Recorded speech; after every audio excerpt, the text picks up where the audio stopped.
To get to work on President Trump's one big beautiful bill. We're already anticipating major changes here. Especially those who want to slash even more spending, like Elon Musk, who says he's disappointed with the bill the House passed last week. For more on that, let's welcome in President of Coin and former RNC Deputy Communications Director Cassie Smedley, as well as host of the Ike Wingate Show, Ike Wingate.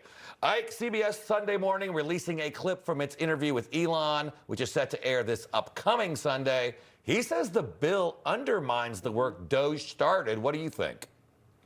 I think that it is important to look at the rules here with this bill.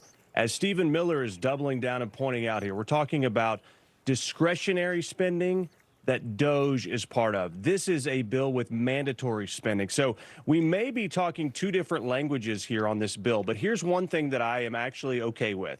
I am okay with the Senate saying we want more cuts. This is where the Overton window has shifted after all that DOGE has uncovered with all the wasteful spending. Now we're arguing there's not enough cuts in the bill, which is kind of different than what I've been hearing out of Washington in recent years. And so I am actually pleased that we're having this give and take. This is what Washington is supposed to be about, is debate and discussion and trying to get this thing to where it needs to end up landing for the American people. But I know that this bill does have cuts in it over time.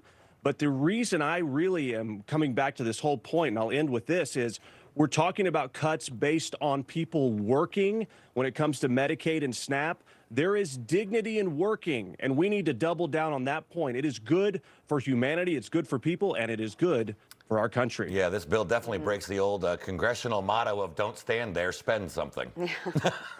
So Congress caught some criticism from Florida Governor Ron DeSantis over DOGE. This is interesting. DeSantis posting a really long message on X saying Elon Musk took a massive incoming, including attacks on his companies as well as personal smears, to lead the effort on DOGE. And he became public enemy #1 of legacy media around the world, as we know. So to see Republicans in Congress cast aside any meaningful spending reductions and, in fact, fully fund things like USAID, it's demoralizing and represents a betrayal of the voters who elected them. We know there's going to be some division, Cassie, with this bill. What do you make of his comments?